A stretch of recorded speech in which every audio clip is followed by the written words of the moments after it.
কি অবস্থা বলুন তো, এত বৃষ্টি বাইরে, আর এই অবলা জীবদের কত কষ্ট হচ্ছে আপনারা ভাবতেও পারবেন না। মানুষের তো কষ্ট আছেই, তার সাথে সাথে এই অবলা জীবদের। কিছুদিন আগে যেমন একটা ছোট্ট বেড়াল আমার কাছে চলে এলো, তাকে আমি ভ্যাকসিন দিয়ে নিয়ে আসলাম আজকে, কারণ ছেড়ে দিতে পারবো না, নির্দয় তো হতে পারবো না।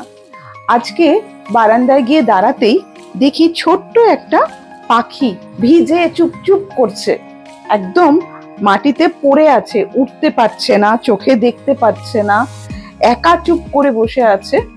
পাশে একটা বেড়াল গিয়ে তাকে থাবা মেরেছে। এবারে আমি সেই আবার নির্দয় তো হতে পারবো না, তুলে নিলাম। গরম জামা খুঁজে পাচ্ছিলাম না, তাই আমি নিজের জামাই কেটে ফেললাম।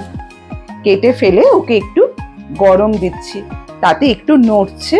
আমি একটু একে ডায়ার দিয়ে বা কোনো কিছু গরম কিছু দিয়ে আমি একে একটু গরম করব, একটু দানা দেব, তারপরে যেখানে ও যেতে চায় যেতে পারে। আমি আটকে রাখবো না, কারণ কারোর স্বাধীনতায় হস্তক্ষেপ করা উচিত নয়। আর যখন এই পাখি আকাশে উড়ে বেড়াবে, খোলা আকাশে, এটাই তো কাম্য। আমরা চাই আমাদের মানুষ হোক বা যে কোনো অবলা জীব, প্রত্যেকে যেন খোলা আকাশে নিজের মতন করে উঠতে পারে। সকলে যেন ভালো থাকে, আপনারাও ভালো থাকবেন।